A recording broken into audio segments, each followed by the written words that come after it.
accused and convicted of shaken baby syndrome a little over 10 years ago in the state of Michigan. I served 1 year in prison, and a lot of it's changed.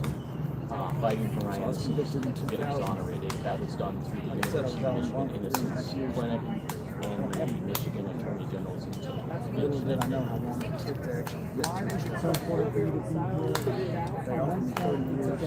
Yeah, I'm here for Robert Robertson because these cases, shaken baby syndrome is a hypothesis that has never been proven, that has come under a lot of scrutiny, especially in the biomechanical engineering science. So biomechanical engineers are the people who make it safe for us for our seatbelts in cars, right? Before we put our babies in car seats. So those same people and engineers have conducted studies and refuted a lot of the theories and hypotheses around shaken baby syndrome. And that's why these cases are collapsing. While I was, that's how I was exonerated. This science is coming under scrutiny of real science.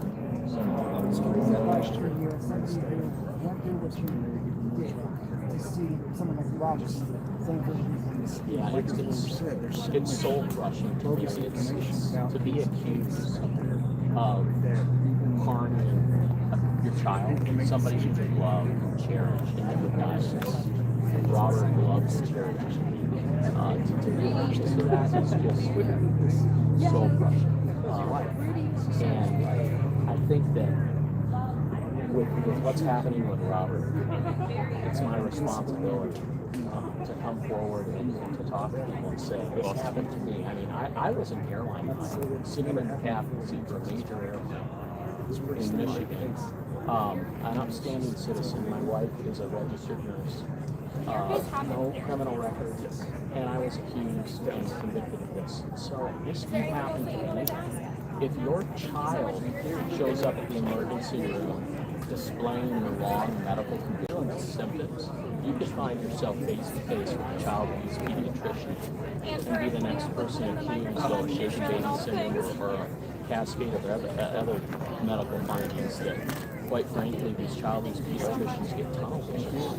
And we just ask that if you go to the hospital as a normal person and you're sick, the doctor does what's called a differential diagnosis to figure out what's wrong with you.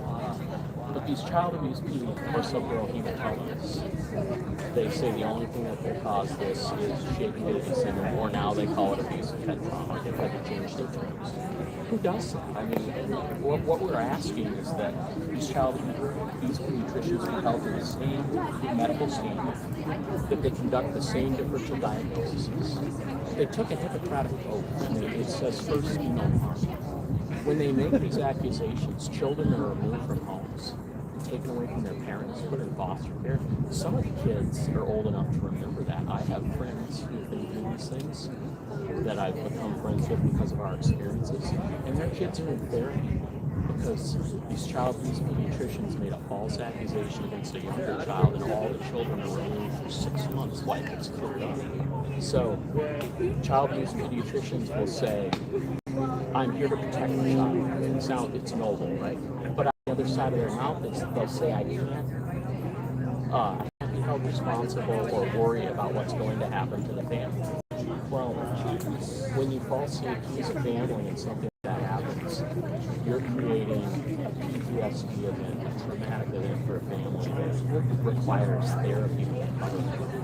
First, you know.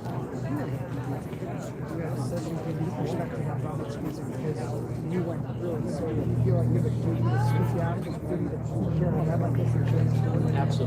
Absolutely.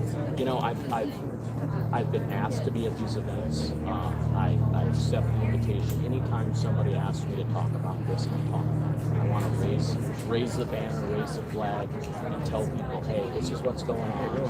And this science has come under scrutiny. If you're before a jury of your peers and you're accused of child abuse, it's really an uphill climb. Even with experts, I had funds and money as an airline pilot to hire experts. I was still convicted. Robert had a public defender called no experts to review any of the evidence. Robert means that new trial, new evidence where experts can come forward and he can have a proper defense. When you were up there, you talked about how there was a fix of article He also had some struggles with things that I had seen in the trials. Yeah. So yeah, how do you undo a wrongful execution? You know, there's no way to do that. So right there alone, this is where I encourage every guest, every American, everyone across the world who could be watching this. Governor Abbott right now has the power and the authority to issue a reprieve. He can do it at any time, just as the state representative up there today said. Call Governor Abbott's office. I've called him. I've written him letters. I've told him who I am. I've begged to have 5 minutes of his time. But I'm urging everyone to call Governor Abbott. You can leave him a message and tell him you want Robert Robertson to have a fair trial and a due trial. So that's what we need to do. And that's what I'm asking.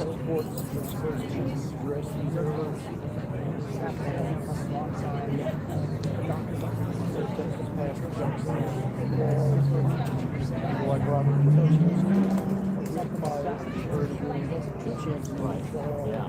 You know, no matter what I did, I passed 2 polygraph tests. Polygraph tests aren't admissible in a criminal court, so the jury didn't get to see those things. There were so many things, but this child, it was all with Child Protective Services. They said, well, this child abuse pediatrician says. With the detectives, it was, well, this child abuse pediatrician says. And it was just all on her word, and there was no proof to back up what she was saying. It was all theoretical. So every expert that looked at my daughter's birth records, even other child abuse pediatricians said this is from birth trauma. Her retinal hemorrhages and subdural hematomas are from birth trauma. She had a traumatic birth, but they wouldn't listen. They just didn't move forward. No, that's thank you for your time. Yeah, appreciate it. Yeah, I'll give you guys my card. Yeah, that's my organization. We started. Yep. We're here at the Rodney Reed event. I mean, Rodney Reed, sorry. Robertson, that's being held in jail for his death 2 weeks on the 16th of October for something he's innocent of. Talking about my own daughter who has autism, you know, and her limited understanding of what's going on here today, she wanted to make these voices. I know, that's what I just said right now. I was like, Why did you wait? Oh no, jump sign. and they're, I can't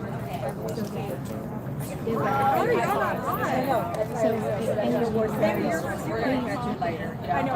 We're gonna run down. Know the facts. Science petitions, anything you can do. We'll make sure we have Robert gets whatever.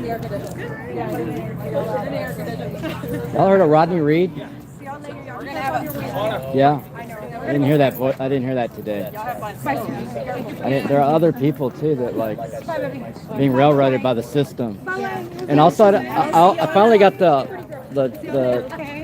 minister over there, preacher, to the ex-cop to admit that, well, not to me, but to somebody else, that there's no accountability. He was saying mistakes, but it's collusion of party, it's racketeering, it's colluding against depriving people of his rights, and it's normally only happening to black and brown people, which I don't hear much about here. But so, like, it's going on, it's a thing. And I didn't also hear about CPS being an abduction child trafficking service, which many parents have been complaining to me about for years. So there's like a little bit more deeper truth to this, and we got to expand the justice, not just focus on yeah. I mean, like, I hope he gets justice, but like, what about Rodney Reed? Like, I first heard it, I was like, Robbie Robertson, that the guitar player from the '80s. Like, they told me to be here, and then I was like, Rodney Reed. Like, I got it all mixed up in my head because they sound they sound alike to me. And there's just so many cases. There are. Cases that There are. unheard of too. And it's they're railroading us. They're railroading us, and nobody wants to take any account. They just say mistakes are made. No. You lie. The prosecution's allowed to lie. I watched it in many murder by cop cases here, where they shoot people in the back, like Landon Nobles. That was a $67 million jury award. I filmed that guy dying after APD shot him in the back. Then they come in and lie. They bring in stuff that they threw on the ground. Like, they have throwaway weapons and throwaway bullets already. who's like they're colluding already. They're in advance. So yeah. All right. Well, good luck. Yeah, thank you. Justice for everybody. That's right, because it took us almost 25 years. Yeah, you know, and Michael so Martin, the cop doesn't even know who Michael Morton is. Michael Morton. You know Michael Morton. I was here. He doesn't even know, like, he's law enforcement. Like this is what's going on. That was held behind Do you know- prosecutors. Do you know what the prosecutor said? The prosecutor, so they always lie. They always come up with some way out there, and I don't know what they're doing in the back room, that they come up like drunk or whatever, that they come up with these crack-headed stories. They said to get him in jail for 25 years. They said he cut off his wife's head and was having sex with it. Nobody hears that stuff. But that's what I'm talking about. It's not just mistakes. They are purposely perjuring, and they need to purposely perjure their ass all the way to prison.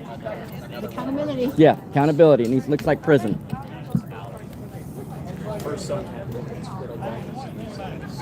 So I've got some more interviews here. I'll have to publish them separately because they're called B-roll video.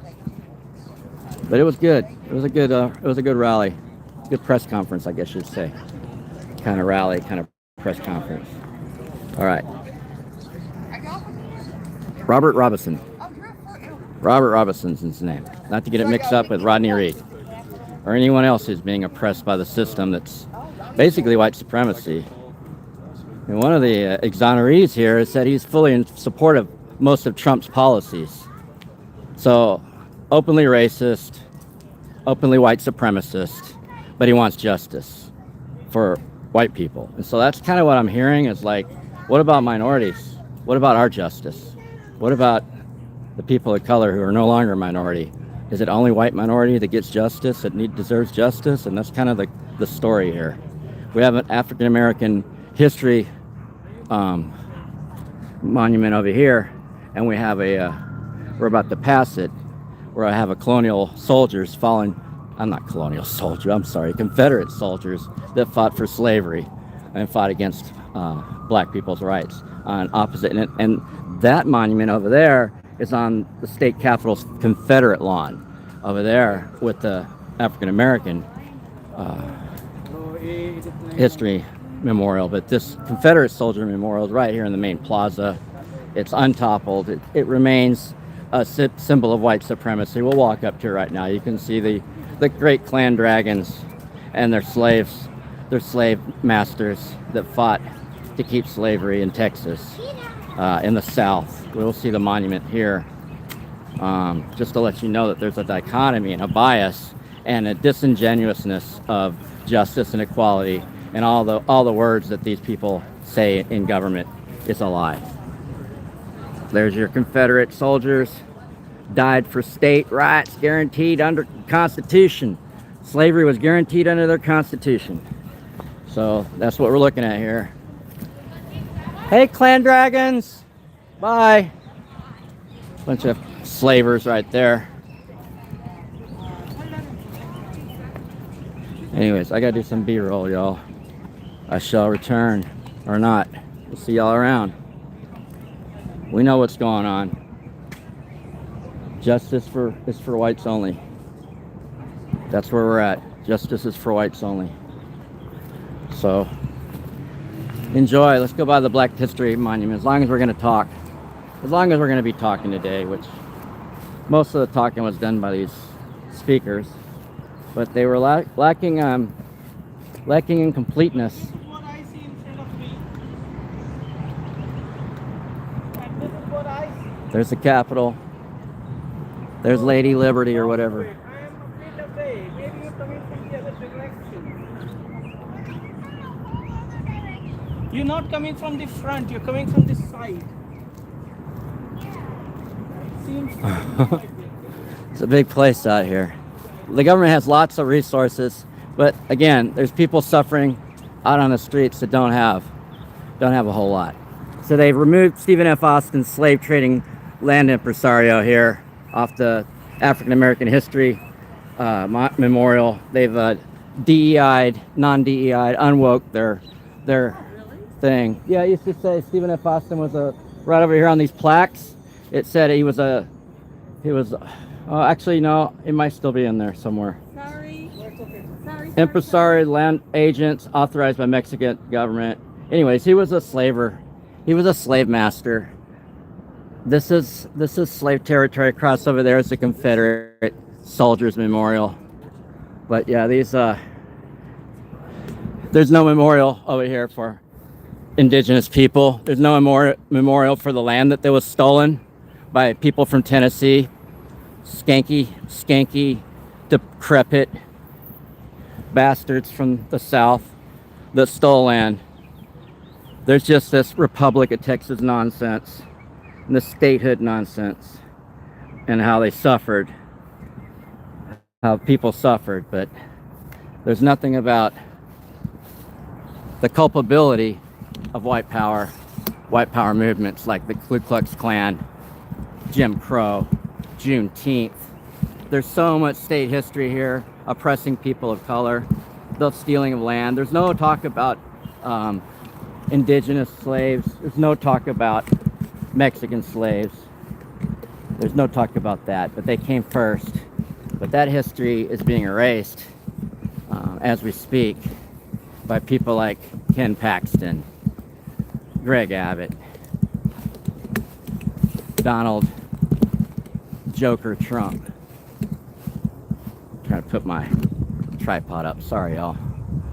It's the unspoken truth, the history that Americans are so ashamed of, the white supremacy of America that we're so ashamed of that we're afraid to speak about, and that is a problem. Actually, I think I'm gonna get a little B-roll here while I'm here. This is a really good shot with the sun on this side of the Capitol. Crap, if I can get my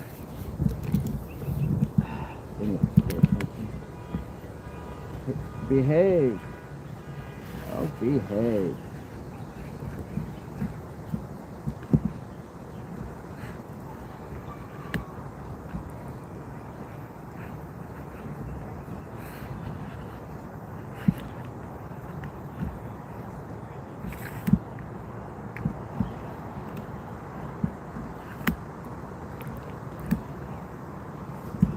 Alrighty. A little B-roll, y'all. Oh, what a mess. Sorry about that, y'all. This tripod is not the best tripod in the world. It has some issues. Get some B-roll here. Look at that. Lady Liberty.